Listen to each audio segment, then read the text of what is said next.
12 months ago, or just over 12 months ago, Cristiano Ronaldo left the club. This year, another high-profile player has left the club.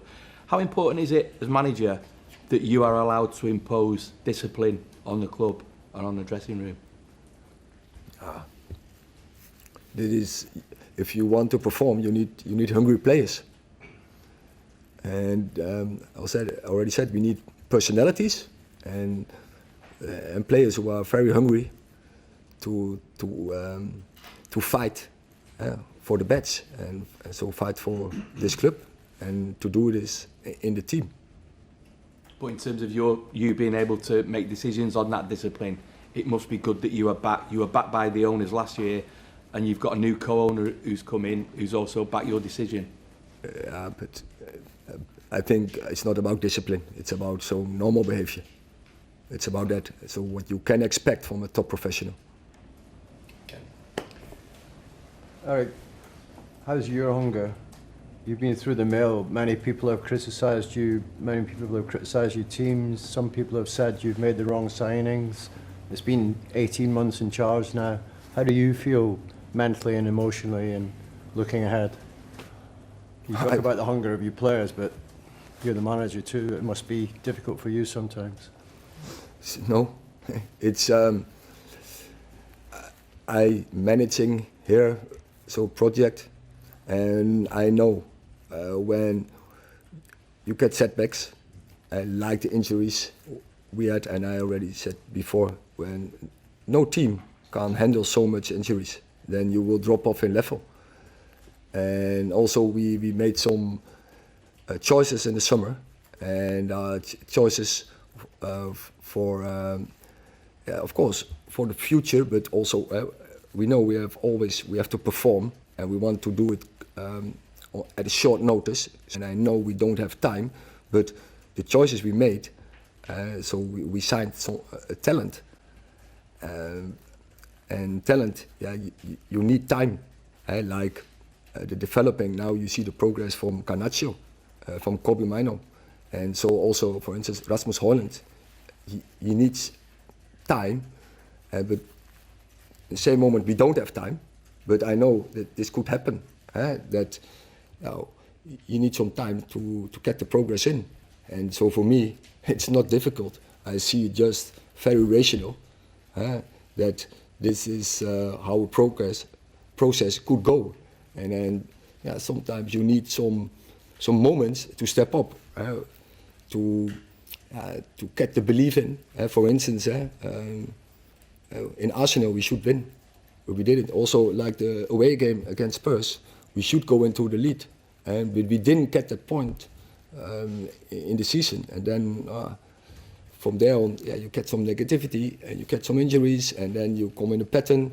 A lot is going against you, and you have to deal with such setbacks. But that belongs to the process. So if you ask me the question, is it difficult for you? No, it's not difficult for me, because I could prospect from the start, from the season. When this happened, then process can go negative, and then as a manager you have to stay positive and get the process in the right direction.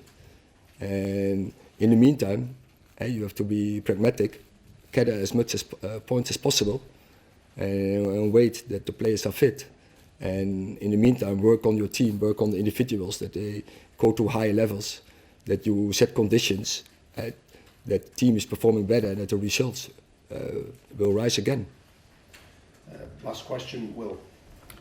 Erik, you mentioned the progress of Garnacho, Mainu. On Monday night, all the outfield players were from the academy. In recent seasons, you've signed a few loan players to fill gaps. Do you think for the remainder of the season it would be preferable for the long term to maybe use some of these youngsters that are clearly in and around the first team squad, rather than bringing in a short-term loan signing? Again, I didn't hear so the final stage of your question. So would it be advantageous to use the academy players that are obviously in and around the first team squad now, rather than bring in a short-term signing like previous seasons, say Sabitzer and Weghorst, that haven't had the long-term impact fans may want? Would it be preferable for the long-term health of the club to look more to the academy with Garnacho and Mainu impressing? No, so you always have to consider. such choices, but that are again two very good loans, very successful. And Sabitzer and Wout Weghorst, they really contributed to our success from last year. So when such opportunities coming up, we have to take them.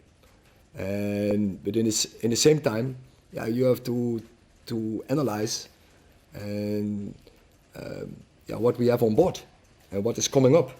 And for instance, in the summer, I already counted with Alejandro Garnacho and with Kobe Mano, and I knew they will make mistakes, and maybe we can't bring them in every game, but I counted with them. But that was of course went straight very negative when Kobe Mano gets injured in the second game of the season, and you lose him for 3-4 months. Then it stops the process, and now we have to work him back.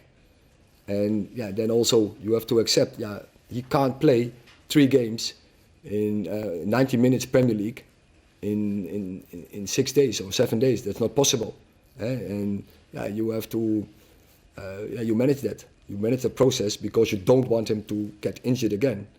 But then you need players who can replace his position in that moment, and get the right results in. So that is what we try to prepare in the moments when we make our decisions.